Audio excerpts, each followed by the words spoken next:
नमस्कार दोस्तों, VK knowledge electrical में आप सभी का स्वागत है। दोस्तों, राजस्थान टेक्निकल हेल्पर के लिए स्पेशल हम हर दिन एग्ज़ाम ओरिएंटेड क्वेश्चंस का वीडियो आपको प्रोवाइड करवा रहे हैं। उम्मीद कर रहा हूं कि आप सभी वीडियोस लगातार देख रहे होंगे। क्वेश्चन पसंद आए तो वीडियो लाइक ज़रूर किया करें। कमेंट करके हमें ज़रूर बताएँ कि आपको ये क्वेश्चंस कैसे लगे। चैनल से पहली बार जुड़े हैं तो सब्सक्राइब कीजिएगा। दोस्तों, इस वीडियो के डिस्क्रिप्शन में लिंक दिया हुआ है, हमारा ऐप डाउनलोड कीजिएगा।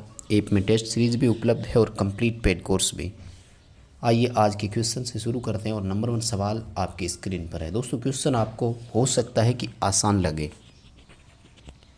बट मैं आपको बताऊं कि ये एग्ज़ाम ओरिएंटेड क्वेश्चन हैं एंड पूरी पॉसिबिलिटी रहेगी कि इसी तरह के क्वेश्चन पूछे जाए। मुझे लगता है कैपेसिटर का एक क्वेश्चन आपसे ज़रूर पूछा जा सकता है। नंबर 1 सवाल यही था। 10-10 पिकोफैरेड के 2 कैपेसिटर है, पैरेलल में कनेक्टेड है, टोटल कैपेसिटी ज्ञात कीजिए। दोस्तों, समांतर में धारिता बढ़ती है, C1 + C2 हो जाएगा। 10-10 पिकोफैरेड के 2 है तो टोटल कैपेसिटी 20 पिकोफैरेड हो जाएगी। एंड मान लीजिए कि ये दोनों अगर श्रेणी क्रम में होते हैं तो सीरीज़ में कैपेसिटी घटती है, 10/2 यानी दोनों टोटल 5 पिकोफैरेड प्रोवाइड करवाते हैं। फॉर्मूला पूछा जा सकता है, वैल्यू पूछी जा सकती है, मान घटता है या बढ़ता है, इस तरह से क्वेश्चन आ सकता है। लेकिन कैपेसिटर का क्वेश्चंस आपसे ज़रूर पूछा जा सकता है। श्रेणी समांतर में हो सकता है कि टोटल कैपेसिटी का अनुपात पूछ लिया जाए, यानी किसी भी तरह से एक क्वेश्चन की ये पूरी संभावना है कि कैपेसिटर से ज़रूर पूछा जाए। आगे देखिए दोस्तों, आज के इस क्वेश्चन में मैंने वो यूँ समझ लीजिए कि आपको मैं 25 टॉपिक बताने जा रहा हूँ जिनमें से क्वेश्चन पूछे जा सकते हैं। तो अब देखिए सेकंड क्वेश्चन, मुझे लगता है कि जो अपने अचालकों वाली एक टेबल है ना, उसमें से पूछा जा सकता है। जैसे कि इस क्वेश्चन में मैंने वर्ग H का पूछा है, तो आपको सभी याद रखने हैं YAEBFHC। ये अचालकों में 7 वर्ग हमने डिसाइड किए हुए हैं, जिसमें 90, 105, 120, 130, 155 और 180 डिग्री, 200 से लेकर 250 डिग्री सेंटीग्रेड जो है इनका टेम्परेचर होता है। क्लास H का पूछा गया है तो 180 आ जाएगा यहाँ पर, C ऑप्शन कर देना। इनमें मटेरियल कौन कौन सा है वो भी पूछा जा सकता है, यानी सवाल एक नहीं 2 बनते हैं। वर्ग का टेम्परेचर और उसमें आने वाली अचालक सामग्री का नाम भी आपसे पूछा जा सकता है। दोस्त, अगला क्वेश्चन यूनिवर्सल मोटर को लेकर मैंने उठाया है, क्योंकि यूनिवर्सल मोटर के अनुप्रयोग यानी एप्लीकेशंस के बारे में मुझे लगता है एक क्वेश्चन यूनिवर्सल मोटर के उपयोग से ज़रूर आपसे पूछा जा सकता है। यूनिवर्सल मोटर दोनों सप्लाई AC/DC पर ऑपरेट हो सकती है। फील्ड और आर्मेचर 2 वाइंडिंग होती है। फील्ड या आर्मेचर वाइंडिंग के सिरे बदलकर डायरेक्शन ऑफ रोटेशन बदल सकते हैं। स्पीड कंट्रोल करने की 3 विधियाँ होती है। एंड यूजेज में पोर्टेबल ड्रिल मशीन में काम में लेते हैं, वैक्यूम क्लीनर में और सिलाई मशीन में काम में लेते हैं। एलिवेटर में कोई उपयोग नहीं होता है यूनिवर्सल का। यहाँ पर क्यूमुलेटिव कंपाउंड मोटर आती है अगर DC में बात करें। अगला सवाल है कि एक शुद्ध प्रेरणिक परिपथ में क्या होगा। प्योर इंडक्टिव सर्किट है दोस्तों, प्योर इंडक्टिव का भी आ सकता है, प्योर कैपेसिटिव का भी आ सकता है। शुद्ध इंडक्टिव में आप 2 बातें याद रखें। पहली बात तो ये याद रखें कि धारा जो होती है वो वोल्टेज से पीछे होती है, या फिर दूसरा ये ग्राफ बना सकते हैं जिसमें आप ये कह सकते हैं कि वोल्टेज धारा से आगे होती है। कोई फ़र्क नहीं पड़ता, दोनों एक ही बात है, लेकिन याद रखना करंट लैगिंग का अगर ऑप्शन ना दे तो वोल्टेज लीडिंग होती है। इस ऑप्शन को भी आप ध्यान में रख सकते हैं। वैसे दोनों अलग अलग लगते हैं, मैं आपको बताऊं।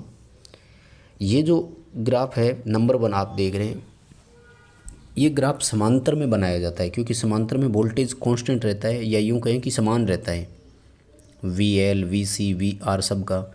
लेकिन IL, IC में चेंज होता है, इसलिए धाराओं को हम लैगिंग या लीडिंग करते हुए दिखाते हैं।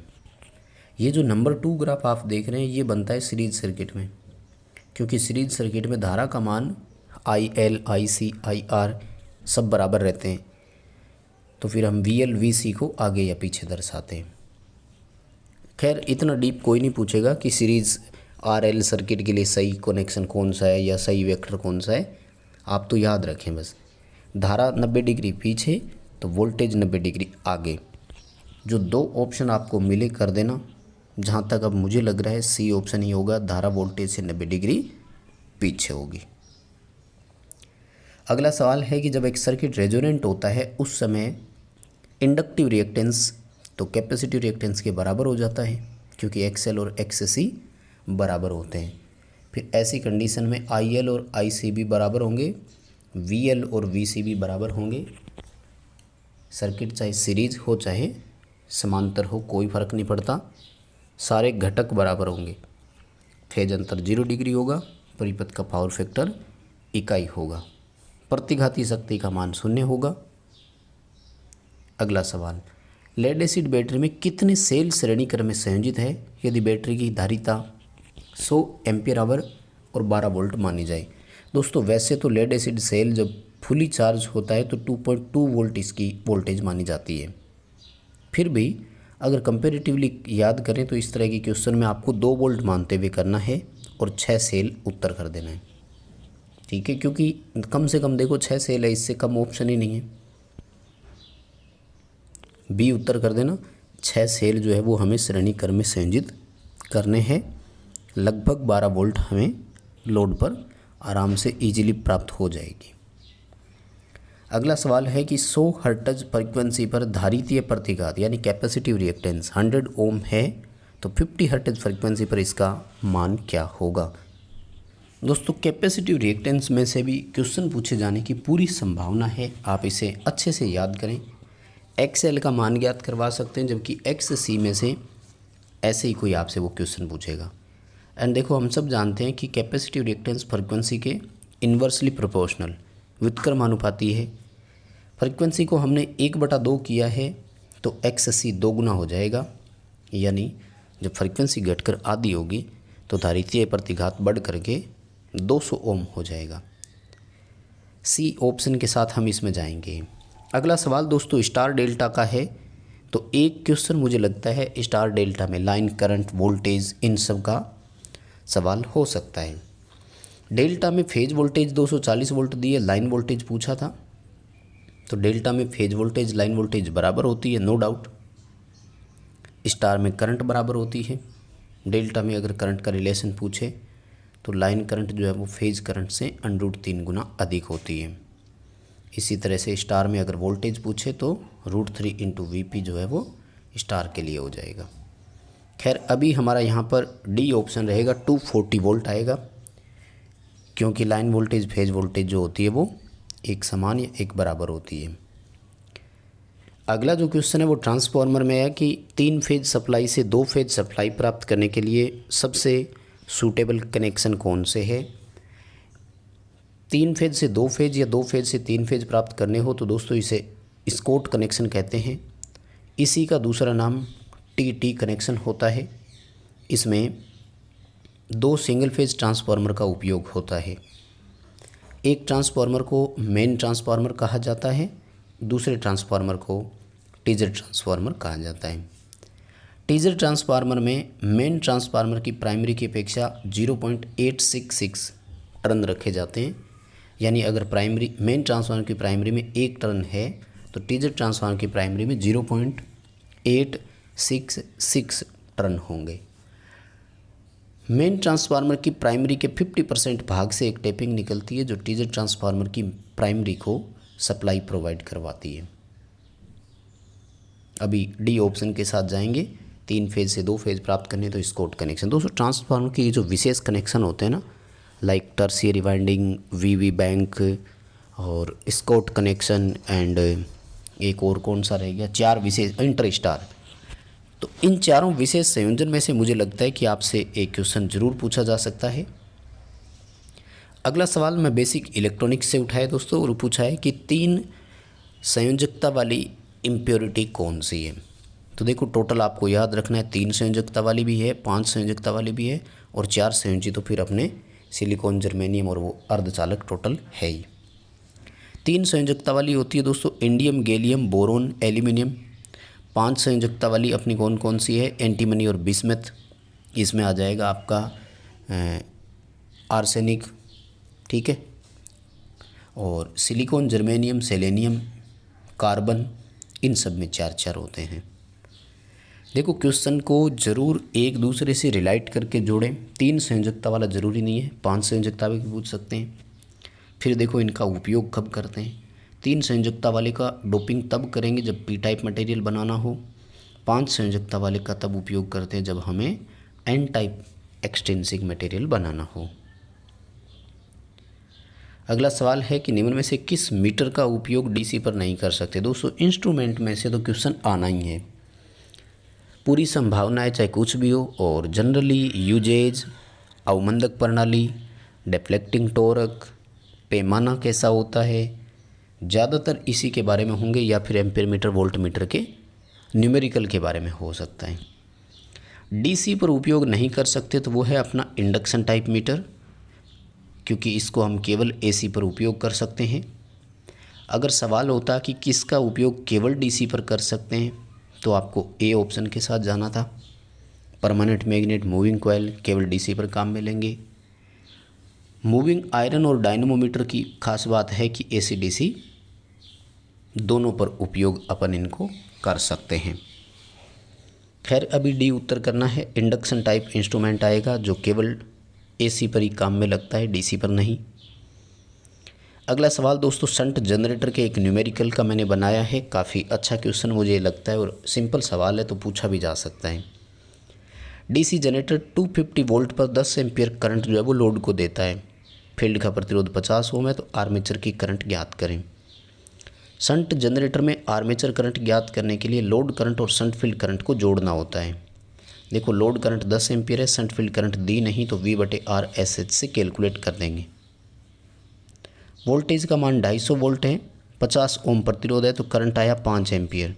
10 और 5 को आप जोड़ेंगे तो उत्तर कितना आएगा, 15 एम्पियर। दोस्तों मान लीजिए यही क्वेश्चन शंट जनरेटर की जगह शंट मोटर का होता ना, तो फिर आर्मेचर धारा ज्ञात करने के लिए formula load current minus shunt field current होता है, और ऐसे में 10 - 5 यानी उत्तर आता 5 एम्पियर। मोटर जनरेटर दोनों को याद रखें दोस्तों, दोनों बहुत इंपॉर्टेंट क्वेश्चंस हैं। पूरी संभावना है क्वेश्चंस की। आगे देखिए कि डायामैग्नेटिक मटेरियल्स जो होते हैं उनकी मैग्नेटिक ससेप्टिबिलिटी कैसी होती है। डायामैग्नेट जो होते हैं उनकी चुंबकीय प्रवृत्ति नेगेटिव यानी ऋणात्मक होती है। एक्स की बार से इसको दर्शाते हैं अपन।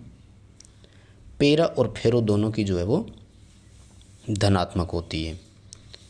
अभी बी उत्तर सही करना है, नेगेटिव यानी ऋणात्मक होती है। अगला सवाल है चुंबकीय परिपथों में क्या होना चाहिए। बहुत सिंपल क्वेश्चन है। निम्न प्रतिष्ठंभ है,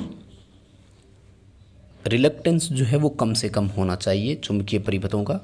विद्युतीय परिपथों में प्रतिरोध निम्न होना चाहिए। अगला सवाल है डीसी जनरेटर में प्रेरित विद्युत वाहक बल की ध्रुवता किस बात पर निर्भर करती है। फर्स्ट ऑफ ऑल ध्रुवता को बताएगा कौन, तो फ्लेमिंग का राइट हैंड रूल, ठीक है। फ्लेमिंग का राइट हैंड रूल बताता है। राइट हैंड रूल में प्रेरित विद्युत वाहक बल की दिशा को दर्शाता कौन है, तो वो दर्शाता है अपने मिडल फिंगर बोल सकते हो आप, मध्यमा उंगली दर्शाती है। तो फिर बचा क्या पीछे, हमारा फर्स्ट फिंगर और थंब, यानी 2 कारकों पर ईएमएफ की ध्रुवता निर्भर करती है। कौन कौन सा, फर्स्ट फिंगर बोलें तो फील्ड फ्लक्स की दिशा, थंब बोलें तो चालक के घूमने की दिशा। तो यहाँ पर देखो ए ऑप्शन रहा, चालक के घूमने की दिशा, जबकि बाकी कोई ऑप्शन नहीं है। चालकों की संख्या पर नहीं, फील्ड फ्लक्स के मान पर नहीं, फील्ड फ्लक्स की दिशा पर निर्भर करता है, मान पर नहीं। फील्ड फ्लक्स के मान पर तो ईएमएफ की वैल्यू निर्भर करेगी। और आर्मेचर धारा की दिशा तो यही तो पूछा है, आर्मेचर धारा की दिशा या ईएमएफ की दिशा तो पूछा ही है यहाँ पर। तो ए ऑप्शन सही हो जाएगा, चालक के घूमने की दिशा पर निर्भर करता है। इसीलिए तो कहते हैं कि स्व उत्तेजित जनरेटरों में चालक के घूमने की दिशा जो है वो निश्चित होनी चाहिए, अदरवाइज वो अवशिष्ट चुंबकत्व का विरोध करेगा और जो आपके पास है उसको भी नष्ट कर देगा। अगला क्वेश्चन देखो, कॉइल में 10 एम्पियर की धारा प्रवाहित होती है, 0.5 सेकंड में धारा की दिशा बदल जाती है। यदि इंडक्टेंस 0.4 हेनरी है तो प्रेरित ईएमएफ की गणना करें। दोस्तों कुंडली में प्रेरित ईएमएफ ज्ञात करने के लिए -L/dI/dt फॉर्मूला होता है, राइट। देखो इंडक्टेंस 0.4 हेनरी दिया है, समय 0.5 सेकंड दिया हुआ है, लेकिन धारा में परिवर्तन कितना मानेंगे, ध्यान से देखना। 10 एम्पियर धारा प्रवाहित हो रही है और धारा की दिशा बदल रही है, यानी वो ये कह रहे हैं 10 एम्पियर प्लस से 10 एम्पियर माइनस हो जाती है। अगर आप रिलेशंस देखें तो मुझे समझ आ रहा है कि धारा के मान में परिवर्तन 20 एम्पियर का हुआ है। कर दीजिए कैलकुलेशन, बहुत सिंपल है। तो 20/0.5 × 0.4, ठीक है। इसे जब आप हल करके देखेंगे मुझे लगता है उत्तर आएगा इसका 16 वोल्ट शायद, है ना। ये कैलकुलेशन करवा देता हूँ। देखो 20/0.5 × 0.4 है ना, हाँ 16 वोल्ट इसका उत्तर आ जाएगा आपका, ठीक है। डी ऑप्शन के साथ जाना, ठीक है। और अगला क्वेश्चन कह रहा है कि इनमें से कौन सा एक सक्रिय घटक नहीं है। दोस्तों सक्रिय घटक टोटली इलेक्ट्रॉनिक्स वाले होते हैं, पैसिव इलेक्ट्रिकल वाले होते हैं। तो सक्रिय घटक नहीं है, इसके लिए इंडक्टर हम उत्तर कर देंगे। ट्राइक, SCR, वैक्यूम ट्यूब, ये जो है तीनों सक्रिय है। तो चलिए दोस्तों यही करवाएंगे आज के इस वीडियो में क्वेश्चन, बाकी और नेक्स्ट वीडियो में आपको देंगे। वीडियो पसंद आया तो लाइक कीजिएगा, चैनल सब्सक्राइब कीजिएगा, ऐप डाउनलोड ज़रूर करें, वीडियो अपने दोस्तों को फॉरवर्ड ज़रूर करें।